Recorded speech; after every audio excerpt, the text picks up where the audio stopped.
All right, 23 times 6. This is the standard algorithm, 2 digits times 1. Remember, the 2 and the 3 are on the same team, so they are not going to fight against each other, but the 6 is going to multiply against the 3 and the 2. We go right to left. So let's get started. 6 times 3. Well, 6 times 3 is 18. There's not enough space for that, so where are we putting the 1 and where are we putting the 8? You got it. We're putting the 1 up here and the 8 down here. Now, we're going to keep going, and we're finished with the 3. Now we're going to do 6 times 2, and then think about what do you do with this 1 after? You add it in.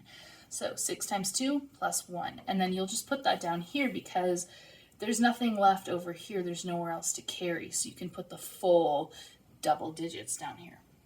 All right, so let's do that. 6 times 2 is 12.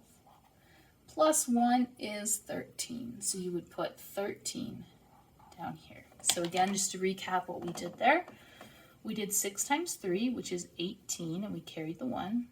And then we did 6 times 2, which is 12, added the 1 back in, and we got 13 for a total of 138.